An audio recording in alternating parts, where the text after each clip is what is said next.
बिहार के सिवान जिला में एक महिला रहा करती थी जिसका नाम प्रतीक्षा होता है। प्रतीक्षा अपना बहन से हर रोज बात किया करती थी, लेकिन एक दिन आता है 24 अप्रैल 2024। उस दिन प्रतीक्षा अपना बहन से बात नहीं कर पाती, इसलिए कि प्रतीक्षा का फोन स्विच ऑफ आ रहा था। पहले तो फोन लगा था, लेकिन जब बाद में लगा रहे थे तो फोन स्विच ऑफ आ रहा था। उसके बाद प्रतीक्षा काफी ज्यादा परेशान हो जाती है और अपने परिवार वालों से बोलती है कि मेरी जो बहन है उसकी बहन का नाम रितु होता है, रितु के पास फोन नहीं लग रहा है, उसका फोन स्विच ऑफ आ रहा है, उससे बात नहीं हो पा रहा है। काफी ज्यादा प्रतीक्षा परेशान हो जाती है। उनके परिवार वालों का सलाह रहता है कि तुम जाके इसका जहाँ रहती है वहां जाके पता करो कि रितु जो है वह वहां है या कहीं चली गई है। प्रतीक्षा पहुंच जाती है रितु जहाँ रह रही थी वहां। रितु रहा करती थी राजस्थान में। राजस्थान में खरधार जिले में एक इलाका पड़ता है बिवाड़ी, वहां एक थाना पड़ता है टप्पूपुरा, उसी थाना में एक कॉलोनी पड़ता है त्रिवहन, वहीं रहा करती थी रितु।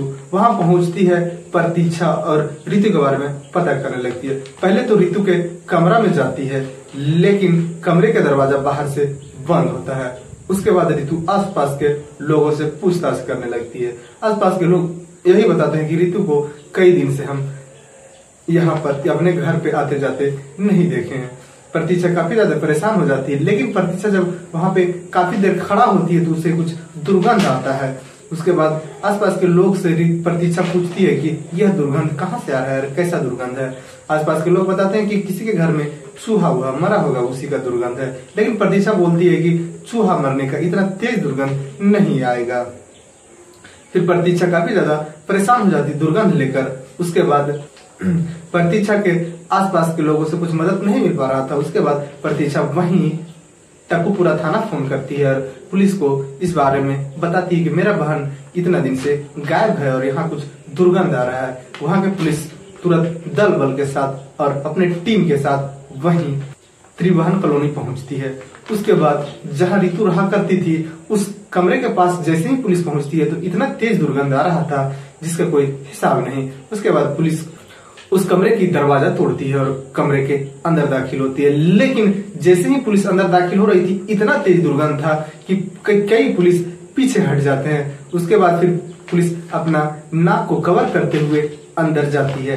अंदर जाने के बाद कमरे बाय कमरे देखने लगती है, लेकिन हर कमरा साफ होता है, कहीं किसी तरह का कोई दिक्कत नहीं होता। उसके बाद पुलिस बाथरूम का दरवाजा खोलती है, तो खोलने के बाद जब पुलिस अंदर के मंजर देखती है तो पुलिस के भी पैरों तले वहां 2 लोग का लाश था। लाश को जब प्रतीक्षा देखती है तो बताती है कि यह एक मेरा बहन रितु है और यह एक मेरा बहन बेटी नाव्या है। उसके बाद पुलिस उन दोनों का बॉडी को कब्जा में लेती है और उसे पोस्टमार्टम के लिए भेज देती है। इधर पुलिस प्रतीक्षा से पूछताछ करने लगती है।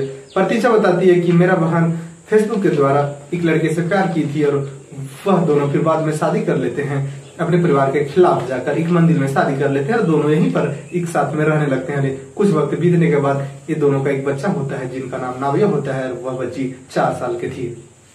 उसके बाद पुलिस उस लड़के के बारे में पूछती है कि वह लड़का कौन है और उसका नाम क्या है। तो उसका नाम, जो लड़का से रितु का शादी हुआ था, वह लड़का का नाम निषाद पांडे होता है। निषाद की तलाश में पुलिस जुट जाती है।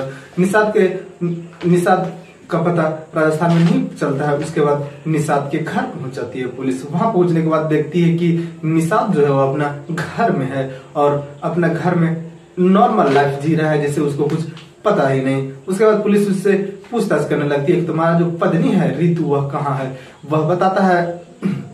वह निषाद बताता है कि मेरे पत्नी और हम में थोड़ा बहुत बोला बोली हुआ, लड़ाई झगड़ा हुआ। उसके बाद पत्नी वहीं पर राजस्थान में रुक गई और हम अपना घर चले आए थे गुस्से में और यहीं पर रह रहे थे। उसके बाद पुलिस आसपास के लोग से पूछती है तो वहां पता चलता है कि जो निशांत है वह एक शादी गांव में भी किया हुआ है, जो उसके पत्नी गांव में रहा करती है और वहीं आकर निशांत रह रहा होता है। उसके बाद पुलिस निशांत को उठाती है और पुलिस स्टेशन लेके जाती है। पुलिस स्टेशन में जब पुलिस निशांत से पूछताछ करती है तो निशांत इधर उधर का कहानी सुनाता है, लेकिन जब पुलिस अपने पे आती है और शक्ति दिखाती है तो निशांत टूट जाता है। कहानी सुनाता है, बताता है साहब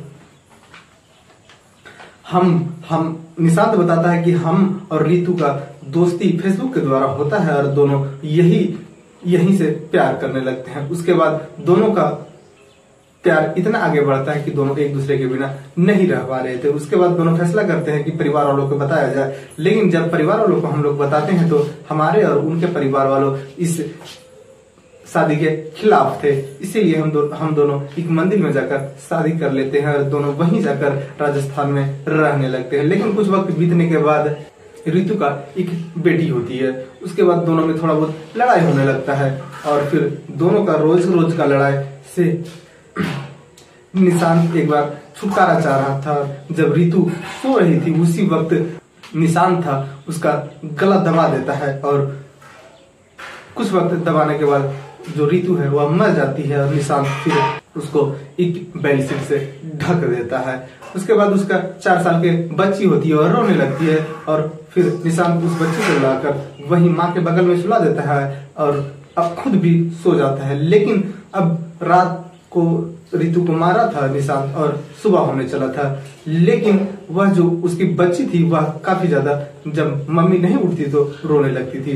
उसके बाद निशांत सोचता है कि क्यों ना इसे भी मार दिया जाए और फिर निशांत अपने बेटी जो नाविया होती है उसको भी गला दबाकर मार देता है। और जैसे ही सुबह होता है वहां से ऋतु जैसे ही सुबह होता है जैसे ही सुबह होता है निशांत अपनी पत्नी और अपने बेटी को लाश को बाथरूम में लेकर रख देता है और वहां से अपने गांव निकल जाता है। पुलिस को यह भी पता चलता है कि जब ऋतु को निशांत के बारे में पता चलता है कि निशांत पहले से भी शादीशुदा है तो ऋतु को इस बात का बहुत बुरा लगता है। ऋतु हर बार निशांत से बोलती कि तुम उसे हमेशा के लिए छोड़ दो, लेकिन निशांत उसे छोड़ने के लिए तैयार नहीं होता है। इस वजह से दोनों में काफी ज्यादा लड़ाई झगड़ा होते रहता था। हर रोज के लड़ाई झगड़े से निशांत ऋतु को और उनकी बेटी नाविया को जान से मार। निशांत अभी पुलिस के हिरासत में है। अब कोर्ट के सजा के इंतजार है कि निशांत को जज क्या सजा देते हैं। अगर ऋतु थोड़ा सा निशांत के बारे में छानबीन कर ली होती कि निशांत क्या है नहीं है, ये शादीशुदा तो नहीं है, तो ऋतु को आज शायद यह अंजाम नहीं होता, ऋतु भी आज इस दुनिया में जिंदा होती। तो इस कहानी में इतना ही। जय हिंद, जय भारत।